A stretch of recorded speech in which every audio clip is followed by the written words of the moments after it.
Hi friends, welcome to my channel Ratna Anupindi. ఇవాళ వీడియోలో వేడి అన్నంలోకి మంచి ఆధారుగా ఒక పచ్చడి చేసుకుందాము. చూడగానే అర్థమైపోయింది కదా, బెంగళూరు వంకాయ అని. ఈ బెంగళూరు వంకాయతోటి మామూలుగా కూర, పప్పు, సాంబారు ఇలాగే చేస్తుంటాం. ఒకసారి పచ్చడి ట్రై చేసి చూడండి, ఎంత బాగుంటుందో మీరే చెప్తారు. చేసుకోవడం కూడా చాలా ఈజీ. మరి వీడియోలోకి వెళ్ళి ఎలా చేయాలో చూసేద్దామా?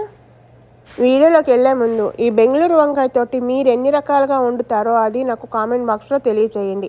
వీలైతే రెసిపీ కూడా ఇవ్వండి, నేను కూడా ట్రై చేస్తాను. ఇప్పుడు బెంగళూరు వంకాయని తీసుకోవాలి.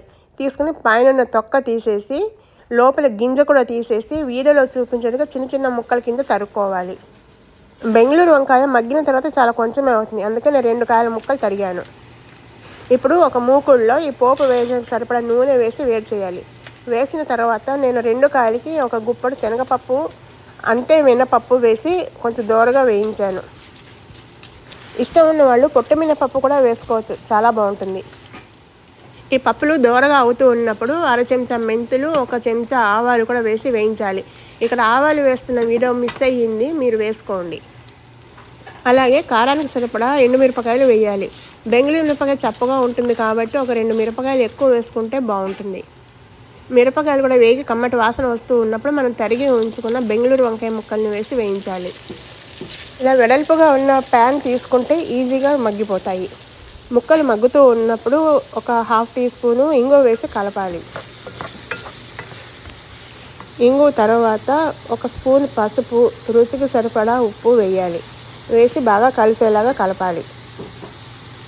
కొంతమందికి బెంగళూరు వంకాయ అంటే ఇష్టం ఉండదు, కానీ ఇలా ఒకసారి పచ్చడి చేసి పెట్టాము అంటే వాళ్ళు అది ఏం పచ్చడిలో కూడా తెలియకుండా తినేస్తారు.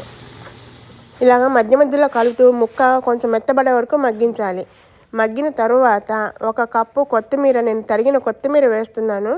ఇది ఇంత లెక్క ఏమీ లేదు, ఎంతైనా వేసుకోవచ్చు.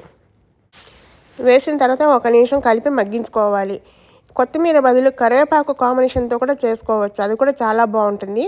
కానీ కరివేపాకు వేస్తే మాత్రము ఎండుమిరపకాయల కన్నా ముందు వేసి వేయించుకోవాలి. ఇప్పుడు పులుపుకి సరిపడా చింతపండు వేసుకోవాలి. చెప్పాను కదా బెంగళూరు వంకాయ చప్పగా ఉంటుందని, కొంచెం పులుపు వేసుకుంటేనే బాగుంటుంది. నా దగ్గర పేస్ట్ ఉంటుంది, అది వేసేస్తున్నాను. ఇప్పుడు పులుపుని బ్యాలెన్స్ చేయడం కోసము కొంచెం బెల్లం వేయాలి. మా ఇంట్లో బెల్లం ఎక్కువ తింటాం కాబట్టి నేను ఇక్కడ ఎక్కువ వేస్తున్నాను. మీరు తినకపోతే కనుక కొంచెమన్నా వేయాలి, వేస్తే బాగుంటుంది. బెల్లం వేసాక ఒకసారి కలపాలి. మనం ఇలా ముక్కల్ని మగ్గించుకునేటప్పుడు మరీ లో ఫ్లేమ్లో కాకుండా మీడియం ఫ్లేమ్ కానీ హై ఫ్లేమ్లో కానీ మగ్గించాలి, కానీ కలుపుతూ ఉండాలి కింద మాడిపోకుండా. నాకు ఈ ముక్కలు మగ్గడానికి 10 నిమిషాలు టైం పట్టింది.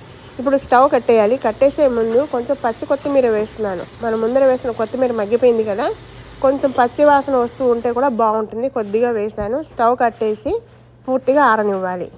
పూర్తిగా ఆరిన తర్వాత ముక్కలు 3/4 ముక్కల్ని మిక్సీ జార్లో వేసి మెత్తగా గ్రైండ్ చేసుకోవాలి. చూస్తున్నారు కదా వీడియోలో, ఇలా మెత్తగా గ్రైండ్ చేసుకున్న తర్వాత ఇంకా 1/4 ముక్కలు ఉన్నాయి కదా పోపుతో కలిపి, ఆ ముక్కలు కూడా వేసి కచ్చాబచ్చగా గ్రైండ్ చేసుకోవాలి. ఎందుకంటే ఈ పచ్చడి మరీ లేహంలాగా మెత్తగా ఉంటే బాగుండదు, కొంచెం బరకగా ఉంటే బాగుంటుంది. పచ్చడి గ్రైండ్ చేయడం అయ్యింది. ఇప్పుడు ఒక బౌల్లోకి ట్రాన్స్ఫర్ చేసుకోవాలి. ఇలా ట్రాన్స్ఫర్ చేసుకున్నాక సర్వింగ్కి రెడీగా ఉంది.